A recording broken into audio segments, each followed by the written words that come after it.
দেশটা দেউলিয়া বানাইছে সাবেক প্রধানমন্ত্রী, দেশটা দেউলিয়া বানাইছে সাবেক প্রধানমন্ত্রী। ওদের সোনার বাংলা শোষণ করল লুইটা পুইটা খাইয়া রে প্রধানমন্ত্রী, এ দেশটা দেউলিয়া বানাইছে সাবেক প্রধানমন্ত্রী। মৌলানা দেখিলে পারে বলছো রাজাকার, দাড়ি টুপি দেখলে তুমি বলছো মৌলবাদ। ও যে রাজাকারে চশমা পড়ে, রাজাকারে চশমা পড়ে করলি সর্বনাশ রে প্রধানমন্ত্রী।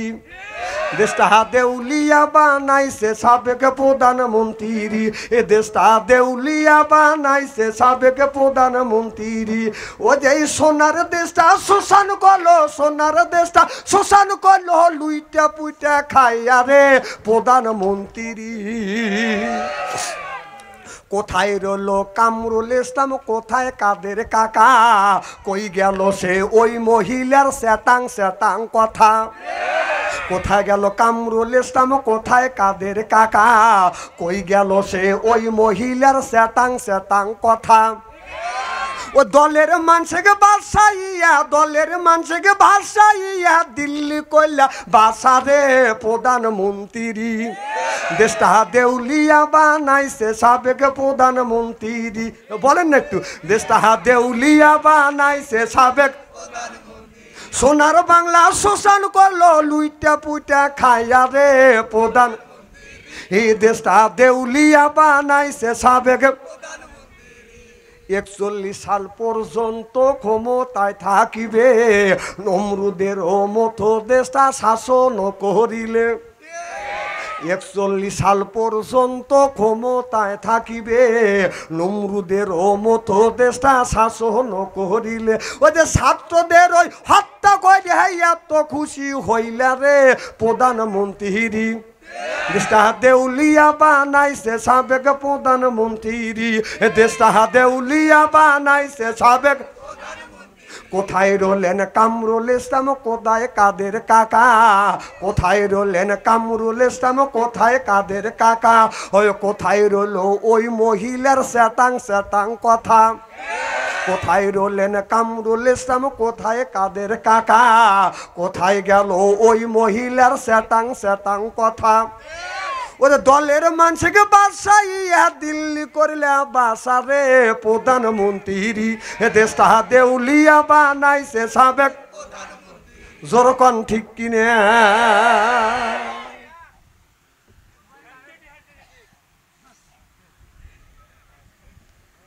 আমার ভাইয়ের, আমার ভালো করে লক্ষ্য করে শুনুন, আমলের ইয়াতে শুনতে হবে বাজার।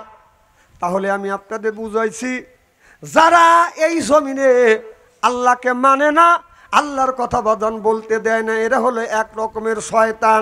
আর এরাই বুদ্ধিজীবী বলে বাদান আপনার আখ্যাত দেয়, তারা হলো বাদান বুদ্ধিজীবী। কথা বুঝতেছেন না? আমি দেখেছি আমাদের দেশের আপনার বিচারপতি ছিলেন মুরগি মানিক। কি মানিক? প্রধান বিচারপতি ছিলেন বাদান মুরগি মানিক। এই মুরগি মানিক টকশুতে বলছিল, একটা মহিলার সামনে বলছিল আমার ভিসিত একজন শট মারছে।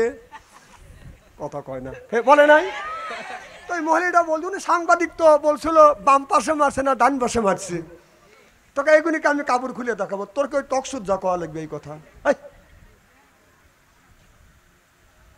সেই নিজে বলছিল যে কোরআনের বাকি আল্লামা দিলহার হোসেন সাইদিকে সে নিজে হাতে ফাঁসি দিছে, তাতে তিনি গর্ভবতী হয়ে গেছে। গর্ভবতী না, গর্ভবতী হয়েছে। কথা বুঝতেছেন না? আল্লাহর গজব পড়ছে। এই দিনই তো 7টা কলার পাতা শুয়ে আসিলি। না না, দাঁড়িয়ে লাগ দেখতে পারিস নেই, পলানের আগে দাড়ি মুখে রেখে কলার পাতা নিয়ে পালা বেড়াচ্ছিলি। আল্লাহ কই তো কলার পাতায় শোয়া পাবলিকের কাছে আপনার ধরা খাওয়াবো। এখন তোর কোন বাপও তো তোর পাশে দাঁড়াচ্ছে না। এখন বলতেছে আমি যা বলছি ভুলে বলছি, আর কোনোদিন বলবো না। আর নাইরে বেল তোলা যায় না। তোর বিচার হবে এই বাংলাদেশে। ও 140 জন আলেমের তালিকাভুক্ত করেছিল, তোর তালিকা এখন আল্লাহ করে দিছে। কথা কন, তুমি আলেমদের ভিটে কাটবার চাইছ, তোর ভিটে আল্লাহ কাটিয়ে দিছে। কারণ স্বাধীন দেশে আজ 15টা বছর স্বাধীনভাবে ওয়াজ করতে পারি নাই।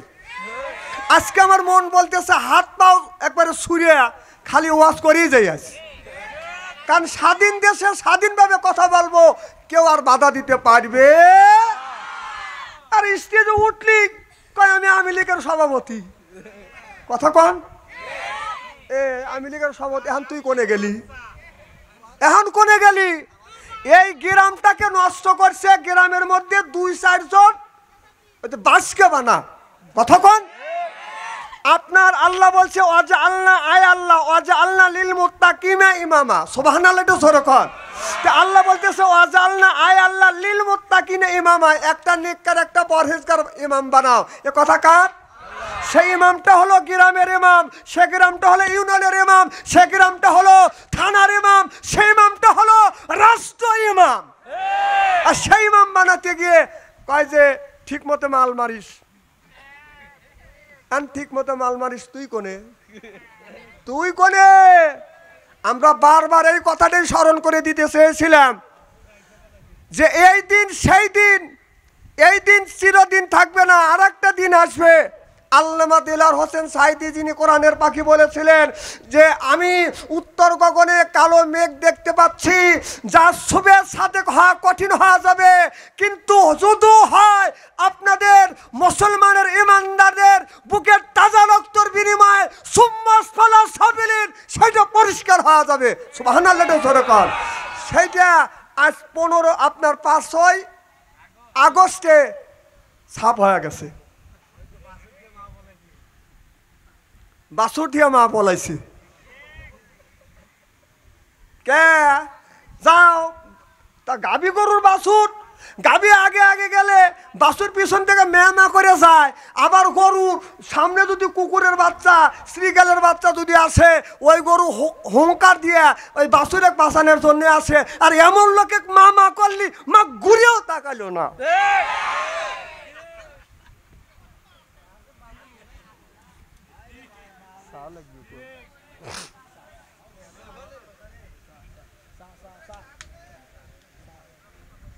আমার ভাইরা, আমার মুসলমান ভাইরা, আল্লাহর হাবিবের উম্মতেরা ভালো করে লক্ষ্য করে শুনুন। একটা গ্রামের মধ্যে আপনার একটা গ্রামের মধ্যে যদি একটা গ্রামের মধ্যে 1-2 জন যদি আল্লাহর ওলি, 1-3 জন যদি আল্লাহর ওলি থাকে, 3-4 জন আল্লাহর ওলি থাকার পরেও গ্রামটাকে বাঁধানা সব মানুষকে আল্লাহর ওলি বানাইতে পারবে না। কথা বুঝতেছেন না? গ্রামের মধ্যে যদি 5000 লোক থাকে, 50 জন আল্লাহর ওলি হলে বাঁধানা আপনার 5000 মানুষকে আল্লাহর ওলি বানাইতে পারবে না। আর গ্রামের মধ্যে যদি আপনার 1 থেকে 2 জন যদি চরিত্রহীন বাঁধান যুবতী থাকে, একটা চরিত্রহীন যুবতী গ্রামের মধ্যে আপনার 5000 মধ্যে 4000 মানুষের ইমান নষ্ট করবার জন্য একজন মহিলাই বাঁধান যথেষ্ট।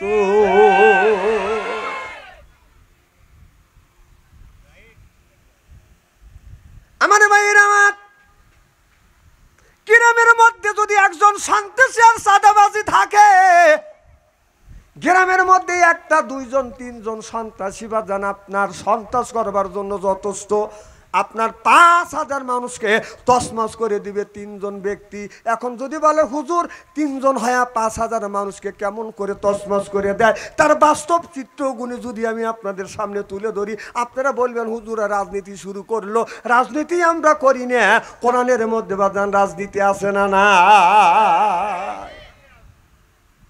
এখন আল্লাহ বললেন ওয়াজা আল্লাহ লিল মুত্তাকিনা ইমামা, একটা আপনার গ্রামের একটা ইমাম বানানোর জন্য, ইউনিয়নের ইমাম বানানোর জন্য আপনার একটা ভোটাপিটি করতে হয়। কথা বুঝতেছেন না? ভোটাভুটি করবার জন্য যদি একজন যদি মহিমার খায় দাঁড়ায়, গ্রামের মধ্যে 3 জন সন্তান যদি বলে, সন্তান যা বলে ওই জায়গা ভোট দেওয়া যাবে না, মহিমার খা ভোট দেওয়া যাবে না, বাস মা খাট ভোট দে, ভবিষ্যতে যেন তোদের বাস দিবের পারি। আমার দেশে কল তাই হয়ে গেছে। কয়জন গেছে? গ্রামের কি সব 5000 লোক থাকলি 5000 লোক যা কি আপনার সিল মেরে নিছে নাকি? ওই 2-3 জন চানছে। কয়জন? দুই উত্তরে যে শিব আপনার এই 15 বছর যে চামচেগিরি করলি, এখন কার চামচেগিরি করবি? হ্যাঁ, এখন কার চামচেগিরি করবি? এখন আয়।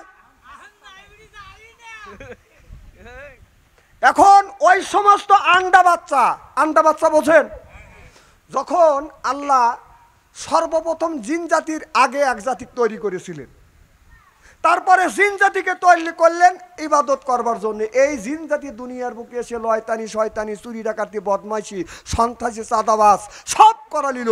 এমনকি ওদের মধ্যে 2 থেকে 3 জন নবী পাঠাইছিলেন, তাদেরকেও ওরা হত্যা করল। আল্লাহ ওদের উপরে বেজার হয়ে আল্লাহ ঘোষণা দিলেন, হে ফেরেশতারা, জিন জাতি যেখানে আছে সবকে মাইরে শেষ করে দাও। সব মাইরে শেষ করে দিল। 2-4টা আন্ডা বাচ্চা ছিল, ওই আন্ডা বাচ্চা আবার গোটা পৃথিবীর ভিতরে আবার বিস্তার লাভ করেছে। এই আন্ডা বাচ্চা থাকার পরে তারা আবার ছাও তোলাইছে, ওইখান থেকে বাচ্চা হয়েছে, তাদের আবার বিয়ে হয়েছে, আবার বাচ্চা হয়েছে। এরা মাঝে মধ্যে কিছু লোকে যা জিন যা ধরে কি ধরে না। তো এখন যে ওই সময় ফেরেশতারা ভুল করছে, আন্ডা বাচ্চা কিছু বাঁচা রাখছিল। আমাদের কথা হলো, বাংলাদেশের যাদের ভিতরে ঈমান আছে, ওই আন্ডা বাচ্চাকার বাঁচা রাখা যাবে না। যদি বেঁচে থাকে আবার জিনের মতো ওরা আবার একদিন মাথা চার দিয়ে উঠে গোপনে আপনার ধরবি, ওরা সার্ভিস করবি। অতএব এই সরকারকে বলবো, যতগুলি আন্ডা বাচ্চা আছে এর আন্ডার মধ্যে থেকে যেন বাচ্চা না ফুটতে পারে। কথা কন।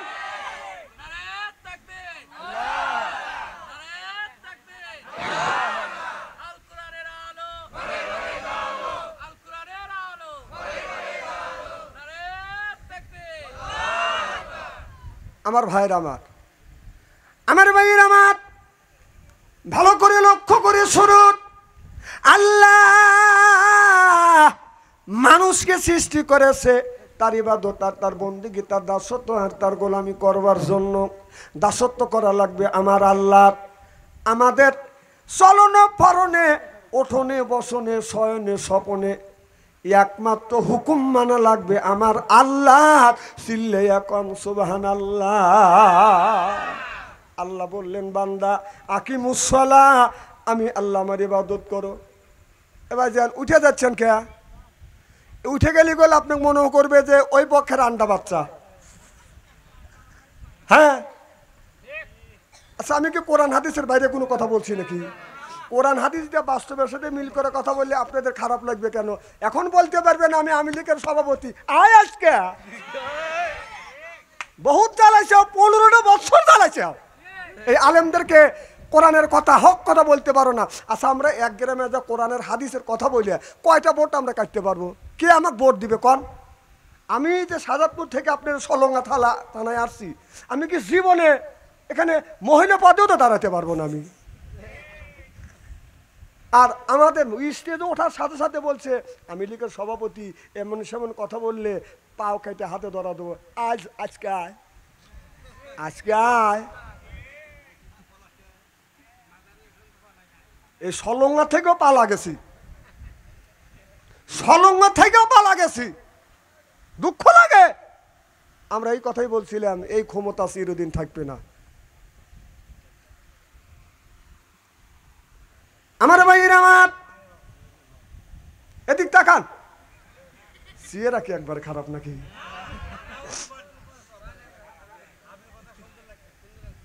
ভালো করে লক্ষ্য করে শুনুন। আল্লাহর নবী আখিরি জামানার পয়গম্বর মুহাম্মদুর রাসূলুল্লাহ সাল্লাল্লাহু আলাইহি ওয়াসাল্লাম তার বিবি আয়েশাকে নিয়ে বাজান ঘুমিয়ে আছে। আমার নবী গভীর রাত, আমার নবী রাত 12টার পরে বাজান মা আয়েশার আপনার আয়েশার ঘরে শুয়ে আছে, পাশে শুয়ে আছে। আমার নবী যখন উঠতে চাচ্ছে, মা আয়েশাকে বলছে, আয়েশা রে, আমি কিন্তু তোমার বিছানার থেকে উঠতে চাই। কোনো বিবি চায় না স্বামী আমার বিছানার থেকে কাছ থেকে ফাঁকে চলে যাক। এবার মা আয়েশা বলেন, ইয়া রাসূলুল্লাহ, ইয়া হাবিবাল্লাহ, আমি আপনাকে পছন্দ করি গো নবীজি, আমি আপনাকে পছন্দ করি, আপনার কথাও পছন্দ করি, আপনার কাজগুলো আমি পছন্দ করি। জোরে কোন সুবহানাল্লাহ। মা আয়েশা বললেন, আমি দেখলাম আমার নবী ঘুম থেকে উঠিয়া সুন্দর করে ওযু দিয়ে আমার নবী নামাজে দাঁড়িয়ে গেলেন। আমার নবী নামাজে দাঁড়ালেন। মা আয়েশা বলেন আমি দেখলাম আমার নবী নামাজে দাঁড়িয়ে আছে, আর বাদান রুকুত যায় না। মা আয়েশা বললেন আমি চিন্তা করলাম আমার নবী মনে হয় আর রুকুতে যাবে না, অনেক সময় দাঁড়িয়ে আছেন, লম্বা বাদান নামাজে দাঁড়ালেন। এরপরে আমার নবী আল্লাহু আকবার বলে যখন রুকুত চলে গেলেন, মা আয়েশা বললেন আমি লক্ষ্য করে দেখলাম দীর্ঘ সময় আমার নবী রুকুতে আছে, আর মনে হয় রুকুত থেকে আমার নবী উঠবে না। আবার দেখা গেল আমার নবী যখন বললেন সামি আল্লাহু লিমান হামিদা, যখন এই বলে রব্বানা লাকাল হাম বলে বাদান দাঁড়িয়ে গেলেন, আমার নবী আর সিজদায় যায় না। মা আয়েশা মনে মনে চিন্তা করতেছে মনে হয় আজকে আমার নবী আর সিজদায় যাবে না। দীর্ঘ সময় পর মা আয়েশা বললেন আমার নবী যখন আল্লাহু আকবার বলে আল্লাহ মহান আল্লাহ বড় বলে যখন সিজদায় চলে গেলেন, সিজদা যায় আর আমার নবী সিজদার থেকে মাথা উত্তোলন করে না। আমার মা আয়েশা মনে মনে চিন্তা করতেছেন আমার নবী মনে হয় ফজরের আগে আর সিজদার থেকে মাথা তুলবে না। কোন কিতাবের মধ্যে লিখতেছে নবী এত লম্বা সিজদা দিয়েছে, মা আয়েশা সিদ্দিকা মনে করেছে মনে হয় আমার নবী মারা গেছে, পায়ে যা সিমটি কেটেছে, আমার নবী পা নড়াচড়া করেছে। তখন মা আয়েশা ভাবছে এখনো নবী আমার জিন্দা আছে, চিল্লে এখন সুবহানাল্লাহ। এরকম করে আমার নবী নামাজ পড়তেন। এরপরে নামাজ শেষে আমার নবী এইরকম করে মোনাজাত করতেন আল্লাহর কাছে কান্দে কেটে। মা আয়েশা রাদিয়াল্লাহু তাআলা আনহা মনে মনে চিন্তা করতেছে আমার নবী কাঁদতেছে। মা আয়েশা দেখতেছে চোখ থেকে পানি বের হইয়া গাল বাবা গাল মোবারক বাবা দাড়ি মোবারক দিয়ে বাদান টাচ টাচ করে দাড়িতে বাদান ভিজে যাচ্ছে। এমন সময় ফজরের আজান হয়ে গেলেন। মা আয়েশা বলেন আমি দেখলাম নবীর সাহাবীরা মসজিদে বাদান এসে গেছে। এবার আজ নামাজের ফজরের রক্ত যখন হয়ে গেছে আমার নবীর মোনাজাত বাদান এখনো নবী মোনাজাত শেষ করে নাই। আমার নবী মোনাজাতের মধ্যে বাদান কাঁদতেছে, কথা বুঝতেছেন না? আমার নবী মোনাজাতের মধ্যে কান্দে আর নবীর সাহাবীরা বলতেছে জামাতের সময় হয়ে গেছে, আমার নবী এখন পর্যন্ত আসে না। হযরত আবু বকর সিদ্দিককে ডেকে ডেকে বলতেছে আবু বকর আমার নবীকে তোমার নবীর সাথে তোমার অনেক সম্পর্ক আছে। আবু বকর রে মনে হয় আমার নবীর ঘুম ভাঙে নাই, যাও আমার নবীরে ডাক দাও, জামাতের সময় হয়ে গেছে। আবু বকর বললেন আমার নবীর ঘুম ভাঙে নাই, তাতে মনে হয় আমার আল্লাহ আমার নবীর ঘুম ভাঙাইছে। আমি একা একা নামাজ পড়ে যাব, কিন্তু আমি আবু বকর সিদ্দিক নবীর ঘুমে ডিস্টার্ব করতে পারবো না। ওমরকে ডেকে বলো আমার তুমি সাহসী মানুষ, তুমি যাও আমার বিশ্ব নবীকে ডাক দাও, জামাতের সময় হয়ে গেছে। হযরত ওমর বললেন আমি সাহস হতে পারি, কিন্তু আমার নবীর কাছে যায় আমার সাহস থাকে না। সুবহানাল্লাহ বললেন না? বললেন আমার ওই একই কথা, আমি নবীর ঘুম ভাঙাতে পারবো না, আমি নবীর ঘুম ভাঙাতে পারবো না। জীবনে আমার নবীর ঘুম আমি নষ্ট করি নেই, আজকেও করব না। প্রয়োজন হলে একা একা নামাজ পড়ে যাব, কিন্তু আমার নবীর ঘুমে ডিস্টার্ব করব না।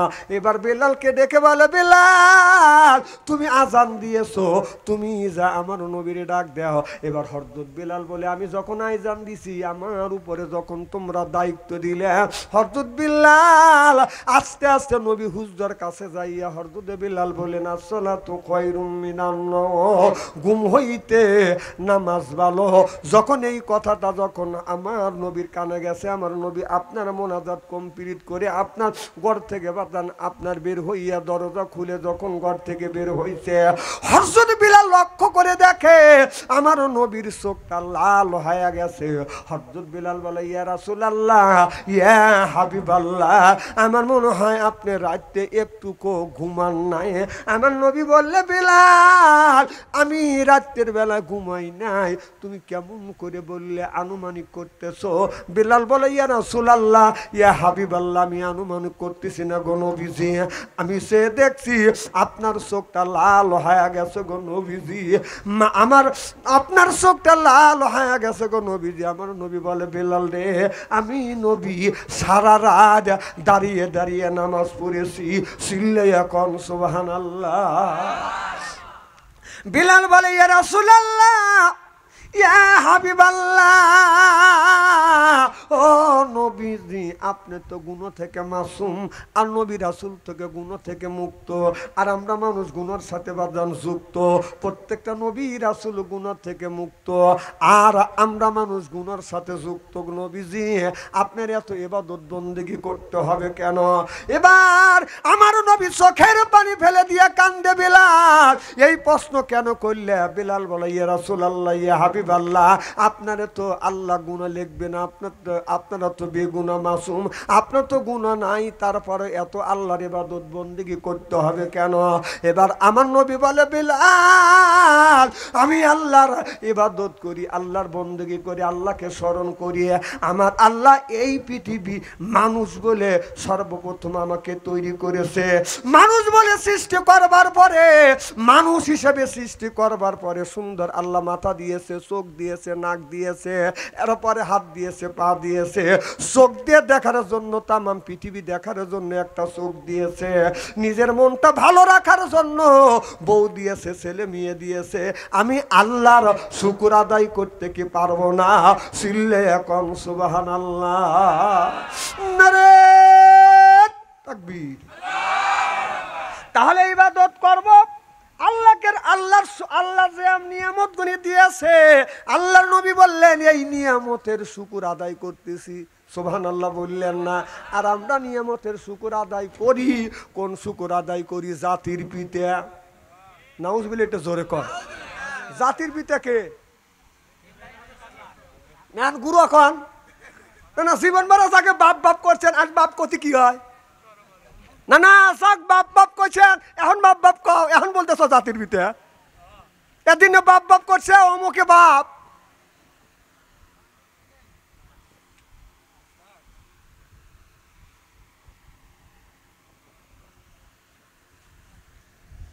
আমার ভাইয়ের, আমার ভালো করে লক্ষ্য করে শুনুন। কি খারাপ লাগতেছে নাকি? চোখ টিপে টিপে করে লাভ নাই, আর ভয় নাই না। আগে তো খালি ডাক দিতেন, হ্যালো আব্বু আসে, মানে তোমার তো মুরদে কুড়াই নাই কে? আব্বা ক্লিয়ে আসে, আব্বারও এখন ভয় পাচ্ছে। এক বেলকুচিত 13টা, ইনাতপুর 13টা মরছে, 13টা মরছে। আবার সামনে আসবে, ওখানে ভয় আছে, জানে যেই মা আমার আগে দিয়ে মা ডাঙায় পার হয়েছে, আমাদের সাগরে বাসাইছে। দেখ কেবা থাকে দিবে। হারুন, তুমি মানুষের ডিম দিছে, এখন তোমাকে ডিম দিবে হলো হাঁসের ডিম। তুমি দিছো তো মুরগির ডিম, তোমাকে রাজহাঁসের ডিম দিবে। এখন থাকো। আর তোমার বেতন হলে 1 লক্ষ টাকা, আর 36টা বাড়ি করছে তোর বাপের টাকা দিয়ে।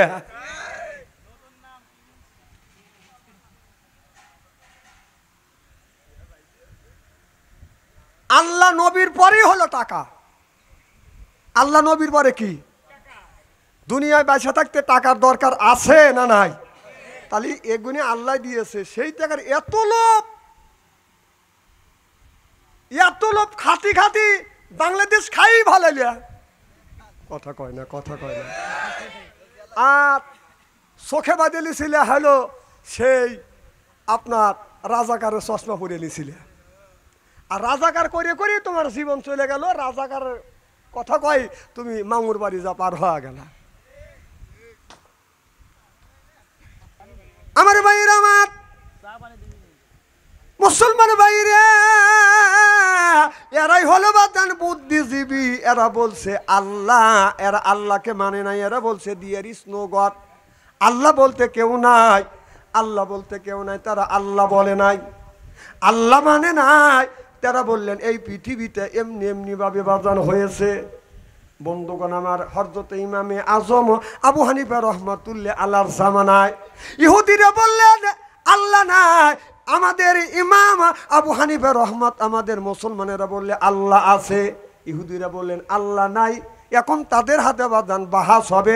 এই বাহাজে মোকাবেলা করবে আল্লাহর ওলি ইমামে আজম আবু হানিফা রহমতুল্লাহ আলা। চিল্লাইয়া কন মারহাবা।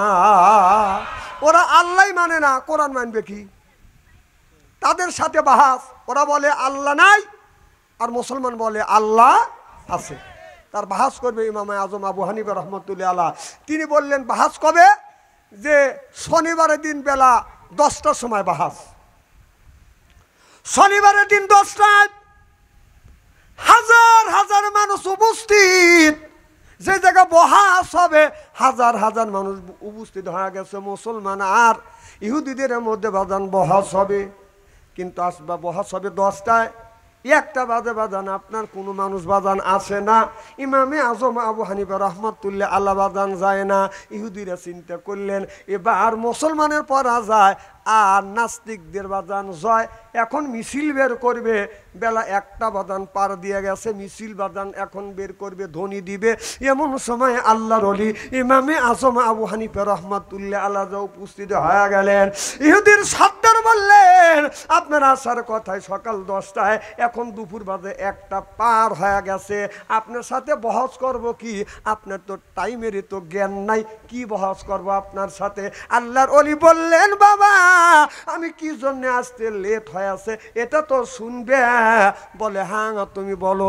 আমি যখন আপনাদের এখানে 10টার সময় বহাজে আসবো, আমি ঠিক 10টার সময় এই নদীর কিনারে আসছি। এসে দেখি পারাপারে কোনো ব্যবস্থা নাই, নৌকা নাই, নস নাই, বিল আপনার স্টিমার নাই, আমি পার হব কেমনে? আমি চিন্তা করলাম আল্লাহ এত বড় নদী আমি কেমনে পার হব?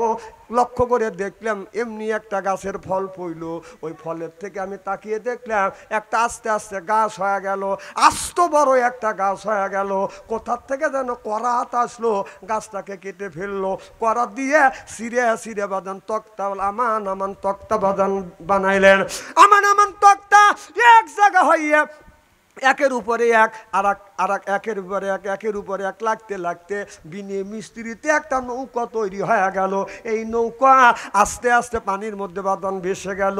আর বিনে মাল্লায় বিনে মাঝিতে আমি এই নৌকা পার হয় এখানে আসছি, এই জন্য আসতে আমার লেট হয়ে গেছে। এখন ওরা বলতেছে, ইহুদিরা বলতেছে গাঞ্জা খাওয়ার অভ্যেস আছে।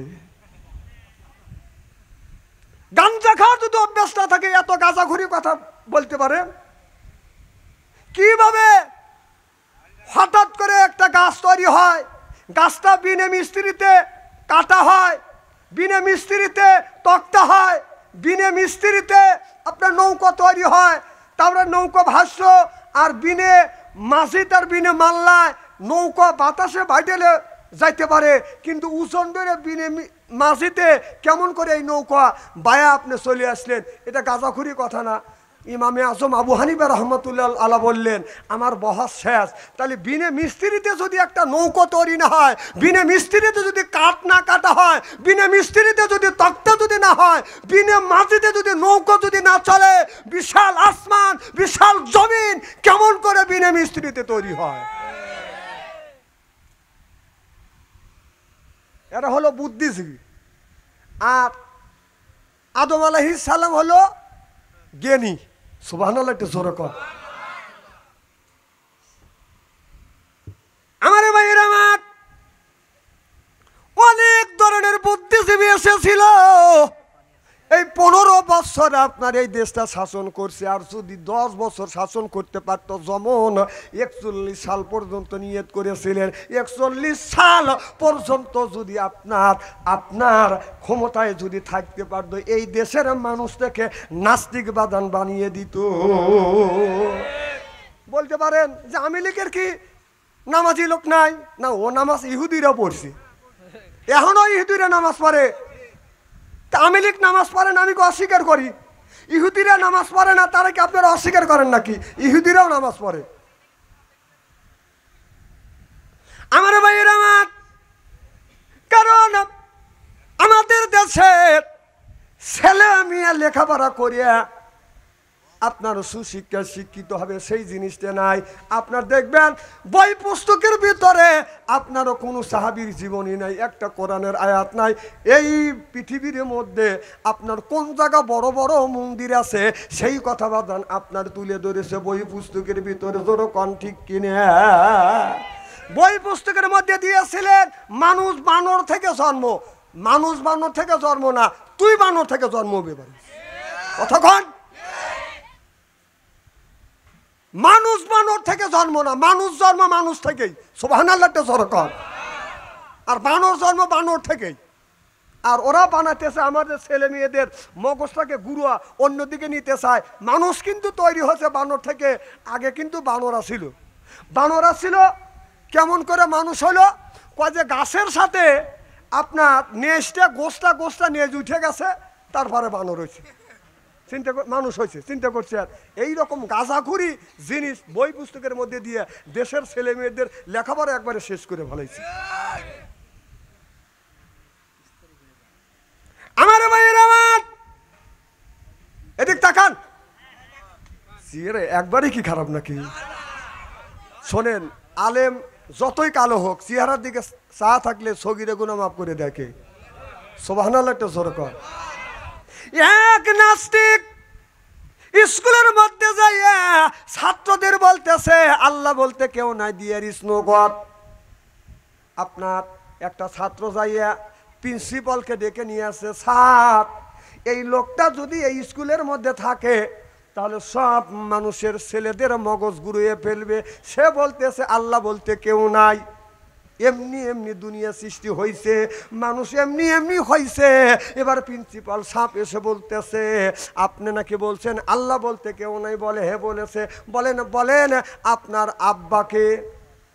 তখন ওই লোকটা বলতেছে আমার আব্বা আছে, আমার মাও আছে। প্রিন্সিপাল সাহেব বলতেছে ওই যে আপনার গেট দারোয়ান, যে গেটের দারোয়ান তালা খুলে দেয় ওই মানুষটা নাকি তোমার আব্বা। তখন লোকটা সাইটিয়া উঠছে, ওই লোকটা কেন আমার আব্বা হবে? আমার আব্বা হলো সলিমউদ্দি। যে তোমার আব্বা সলিমউদ্দি এই কথা কে বলছে? বলে আমার মা বলেছে। এবার প্রিন্সিপাল সাহেব বলে তোমার মা মহিলা মানুষ, সত্য বলতে পারে মিথ্যাও বলতে পারে। এই কথাটা যদি কোঠে ওঠে একজন মহিলার কথা আপনার বিচারে রায় এবার আপনার দিতে পারে না। তোমার মা তোমার আব্বা তোমার মা তোমাকে বলেছে সলিমউদ্দি তোমার আব্বা, তোমার মা একা বলছে আর তাকে তুমি আব্বা বলে স্বীকার করলে। আর লক্ষ লক্ষ নবী রাসূল বলেছে আল্লাহ এক, তোমার কি এইটা তুমি মেনে নিতে পারো না? না না, মা বললো যে সলিমউদ্দি তোমার আব্বা, এইটা তুমি মানে নিলে। আর 1,24,000 পয়গম্বর বললো আল্লাহ এক, এইটা তুমি মানে নিতে পারো না। সুবহানাল্লাহ একটা জোরে কর। কিভাবে বুঝতে ছাত্রদের যে আল্লাহ বলতে কেউ নাই? তো এক ছাত্র চালাক যা বলতেছে স্যার আল্লাহ তো বলছে কুল, সূরা ইখলাসের মধ্যে বলেছে কুল হু আল্লাহু আহাদ। সুবহানাল্লাহ একটা জোরে কর।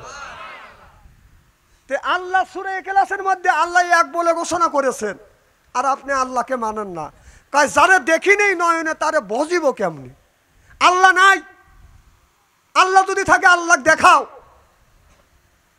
এই রকম যদি প্রশ্ন কেউ করিয়ে ফেলে আপনারা কি উত্তর দিবেন কোন?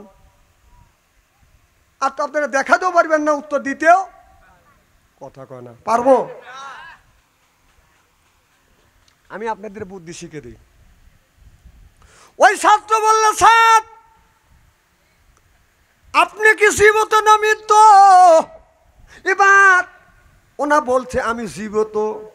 আপনি যে জীবিত তার কি প্রমাণ আছে? কয় আমার ভিতরে আত্মা আছে, রুহু আছে। কথা বুঝতেছেন না? কয় আপনার ভিতরে আত্মা আছে, রুহু যদি থাকে তাহলে রুহুটা আপনি একটু বের করেন, টেবিলের উপরে রেখে দেন, আপনিও দেখেন, আমিও দেখি রুহুটা কেমন দেখা যায়। এবার স্যার বলতেছে আত্মাটাকে দেখান যায় না, আত্মা বের করা যায় না, আত্মা দেখান যায় না। এবার ওই ছাত্র বলে স্যার আপনার 3.5 হাত বডির মধ্যে থেকে আপনার আত্মাটাকে বের করতে পারতেছেন না, আত্মাকে দেখাইতে পারতেছেন না, আপনিও দেখতেছেন না। তাহলে যেই আল্লাহর কথা বলতেছেন আল্লাহকে দেখি নেই তাকে বসবো না, আমার আল্লাহকেও কোনোদিন দেখা যায় না। চিল্লাইয়া কোন সুবহানাল্লাহ, নারে তাকবীর। এক ইন্সপেক্টর স্কুলে গেছে, খারাপ লাগতেছে নাকি? যা বলতেছে ছাত্রদেরকে বলতেছে, এখান থেকে তোমাদের স্কুলে হাইটে আসতে আমার আধা ঘন্টা সময় লাগছে, বলো আজকে তোমাদের কিসের ক্লাস? বলতেছে অঙ্কের ক্লাস। কয় ঠিক টাইমে আসছি। আচ্ছা অঙ্ক করে দেখো তো আমার বয়স কত। যে লোকটা ছাত্রদের কাছে যা বলতেছে অঙ্ক করে দেখো আমার বয়স কত, আপনারা আমার বয়সের খবর জানেন না। আমার বাড়ি সাজাদপুর, আপনাদের বাড়ি হলো বোয়ালিয়া। এখন যদি বলি আমার বয়স কত, আপনারা অঙ্ক করে আমার বয়স বাড়ি করতে পারবেন? সব ছাত্রকে বলতেছে বের করো। ছাত্ররা সব কলম তুলে নিয়ে বসে আছে যে এ কি পাগলের পাল্টায় বললেন। কিছু ছাত্র আছে পণ্ডিত, আছে না নাই? এক ছাত্র আবার খালি কলম নিয়ে ফাঁকাফাঁকি করতেছে। ওইটা আবার ইন্সপেক্টরের চোখে বসছে, এই তুমি কি করো? কয় স্যার আপনার বয়সের অঙ্ক করতেছি। কয় করছো? একটু পরে বলতেছে অঙ্ক হয়েছে? কয় হ্যাঁ স্যার হয়েছে। তো আমার বয়স কত? কয় 60। ওর বয়সও 60, আন্দাজে লেগে গেছে। তখন বললো তার সূত্র কি? তুমি কিভাবে সূত্র বের করলে আমার বয়স 60? আমার বয়স তো 60ই। কয় আমার একটা শাস্তু ভাই আছে, সে হলো আধা পাগল, তার বয়স হলে 30 বছর। তা আমি চিন্তা করে দিলাম আধা পাগলের বয়স যদি 30 বছর হয়, আপনি হলেন ফুল পাগল, আপনার বয়স 60 বছর। আল্লাহ নেই এই ধরনের কথা যারা বলে তার হলো যে জাতির পিতা ইব্রাহিম আলাইহিস সালাম আর জাতির পিতা যদি আর একজনকে বানায়, ওই 1 নাম্বার পাগল। কথা কোন? এই যে আয়না গড় নামে একটা গড় বানাইছিলেন একজন ব্যক্তি, বললেন আমি 3 মাস 6 মাস ছিল আয়না গড়ের মধ্যে আটক ছিল, বন্দি ছিল 3 মাস আয়না গড়ের মধ্যে, বাদন শুতে দেয় নাই। এই রকম করে হ্যান্ডকাপ দিয়ে রাখছে, পায়ে হ্যান্ডকাপ, হাতে হ্যান্ডকাপ, চোখটা বাঁধান বান্দা। খাবারের সময় চোখটা খুলে দেয় না, দিন কি রাত একটা আপনাকে মাথার মধ্যে ঢুকাচ্ছেন। কি দূর অবস্থা ওই লোকগুলির গেছে। ওই লোকটাকে যখন বলল আপনাকে মেরে ফেলা হবে, হত্যা করা হবে, লোকটা চোখের পানি পেরেছিল, ফেলে কেঁদেছিল আর বলছিল আমাকে মেরে ফেলেন, দুঃখ নাই, তবে আপনাদের কাছে অনুরোধ আমার মৃত্যুর আগে 10 মিনিট আমাকে টান হয়ে শুইতে দেন। কথা কি চিন্তা করতেছেন? মাথার মধ্যে ঢুকান যে কোন পর্যায়ে গেলে লোকটা মৃত্যুর আছে, কিন্তু মৃত্যুর আগে আপনার জীবন দেওয়ার আগে 10 মিনিট আরামে টান হয়ে 10 মিনিট শুয়ে থাকতে চায়। তাহলে কত কষ্ট রাখছে এই ডাইনি, কথা কয় না। আমার মনে হয় আমি এই সরকারকে বলবো, যেরকম আয়না ঘরের ভিতরে এদেরকে কষ্ট দিয়েছে, এদেরকে ভারত থেকে নিয়েছে, আয়না ঘরের মধ্যে রেখে এই রকম শাস্তি দেওয়া দরকার। জনগণ ঠিক কিনা?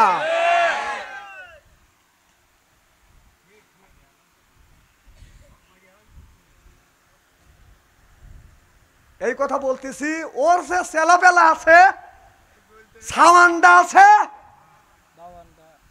এই জিনের আন্ডা স্মরণ রাখবেন, এই আন্ডা কিন্তু আবার মাথা ছাড় দিয়ে উঠবে। কথা কন? যারা ইসলামী আন্দোলন করেছে আপনার, তারা ধৈর্য ধরছে 15টা বছর, তাদের উপরে বাজার নির্যাতন নিপীড়ন করেছে।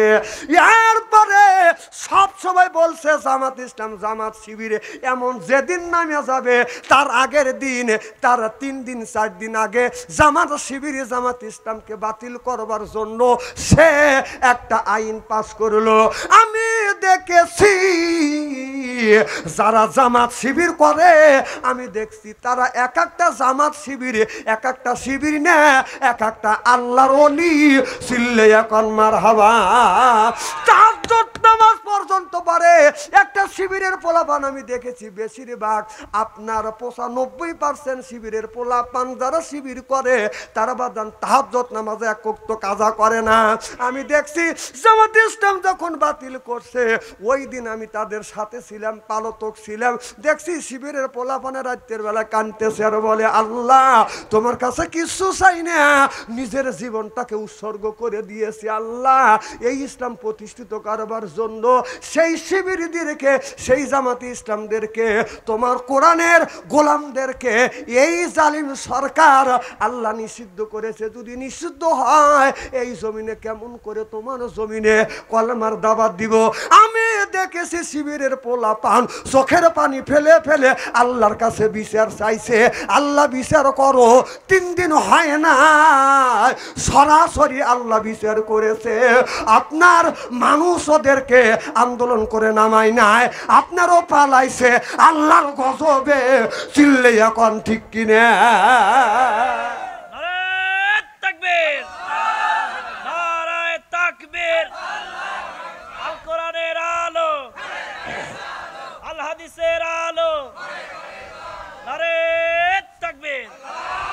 এটা নগদ প্রমাণ আমি দেখলাম। দোয়া করার সাথে সাথে 3 দিনও কত হয় নাই ও দুনিয়ার থেকে বিদায় হয়ে গেছে।